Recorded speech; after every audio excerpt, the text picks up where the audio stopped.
In the heart of the 16th century, a storm was brewing over England, a queen on the throne, a nation divided by faith, and a conspiracy so audacious it could have plunged the entire kingdom into chaos and changed the course of English history forever.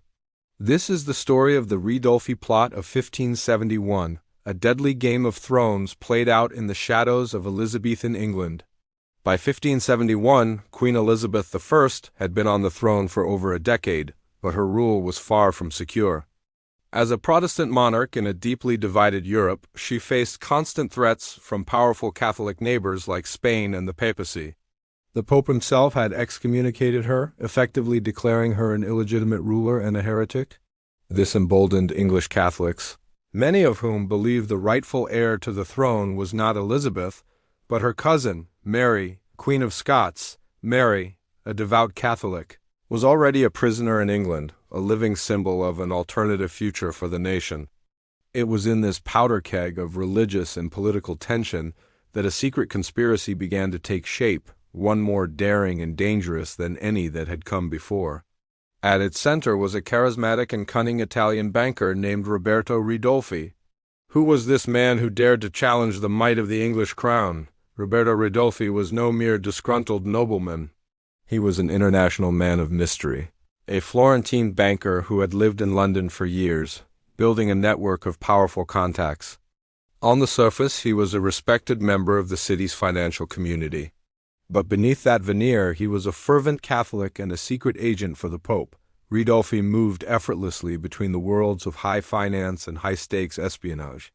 He believed passionately that England must be returned to the Catholic faith, and he saw Mary, Queen of Scots, as the divine instrument for that change. Operating from the heart of his enemy's capital, he began to weave a complex web, connecting discontented English nobles with the most powerful figures in Catholic Europe, including King Philip II of Spain and the Pope himself. In candle-lit rooms, he drafted letters and planned a coup, convinced he could orchestrate the downfall of a queen. Ridolfi's plan was as simple as it was deadly. It had three main parts. First, a coordinated uprising of English Catholics, led by the Duke of Norfolk, England's highest-ranking nobleman who was promised marriage to Mary as his reward. Second, while England was distracted by internal rebellion, an elite force of 10,000 Spanish soldiers, led by the fearsome Duke of Alba, would cross the English Channel from the Netherlands and land on the east coast. Third, and most chillingly, Elizabeth I was to be captured and assassinated, clearing the way for Mary to be freed from her imprisonment and crowned Queen of England. To the conspirators, it seemed foolproof. The secret messages, often written in complex codes and hidden in seemingly innocent correspondence, flew between London, Brussels, Madrid, and Rome. The stakes could not have been higher.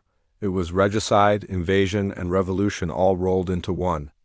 All the while, Queen Elizabeth continued to hold court, completely unaware of the knife being sharpened for her back. But in the world of Tudor espionage, secrets were a fragile commodity. Elizabeth had a secret weapon of her own, a sophisticated network of spies led by the formidable Sir Francis Walsingham. Walsingham, her principal secretary, was a master of intelligence, a man who trusted no one and saw conspiracies everywhere. His agents were embedded across Europe, and their motto was simple: see and not be seen. The plot began to unravel when one of Ridolfi's messengers was captured. The man, Charles Bailey, was carrying coded letters from Ridolfi to his contacts in England. Under interrogation and likely torture in the Tower of London, Bailey cracked. He revealed the key to the cipher, and suddenly Walsingham's men could read the conspirators' most secret communications. The web of intrigue was exposed. They followed the money, tracked the messengers, and slowly but surely pieced together the full, terrifying scope of the plot. The net began to close. Betrayal from within the conspirators' own ranks sealed their fate, as informants, seeking favor or fearing for their lives, turned evidence over to the crown. For Ridolfi and his allies, the game was up before a single sword had been drawn. The discovery sent shockwaves through the English court. The Duke of Norfolk, the key English player, was arrested and, despite his high status, tried for treason. His guilt was undeniable. He was executed at the Tower of London, a stark warning to any other nobleman who might dream of rebellion. The Spanish ambassador was expelled from England in disgrace.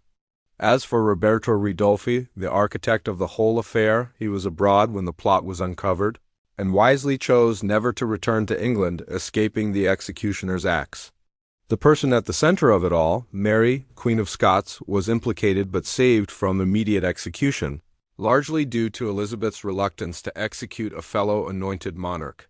However, her imprisonment became far more severe. Her letters were monitored, her visitors restricted, and her dream of the English throne was now more distant than ever.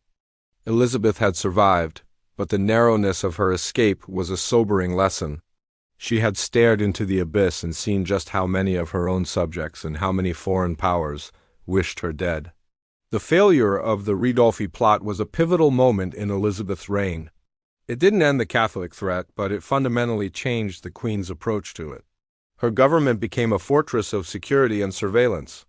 Walsingham's spy network was expanded, becoming the most efficient intelligence service in Europe. The Queen, once hesitant to act harshly against her Catholic subjects, now saw the existential threat they could pose. Laws against Catholics were tightened, and the state's hunt for Jesuit priests and foreign agents intensified. For Spain and the papacy, the plot's failure was a humiliating setback, but it only hardened their resolve to one day see England brought back into the Catholic fold. This failed conspiracy set the stage for decades of Cold War between England and Spain, a conflict that would eventually erupt into open war with the Spanish Armada. The Ridolfi plot was not the end of the story, but the end of the beginning of Elizabeth's struggle for survival. In the grand tapestry of history, the Ridolfi plot is a tale of ambition, faith, and deception. It reminds us that the fate of nations can hang by the thinnest of threads, often decided not on the battlefield, but in secret letters and whispered conversations. It was a moment where the course of history could have dramatically shifted. Had the plot succeeded, England might have been plunged into a bloody civil war and become a vassal state of Spain. But it failed, thanks to the vigilance of Elizabeth's spies and the Queen's own steely resolve. In the shadows of betrayal, Elizabeth I's reign was not weakened, but forged anew in the fire of conspiracy. Her survival ensured that England would continue on its own path, securing its independence and laying the foundations for a future empire.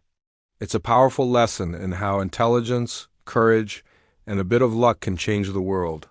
Thank you for watching. If you found this dive into Tudor espionage fascinating, be sure to like this video and subscribe to our channel for more stories from the hidden corners of history. See you next time.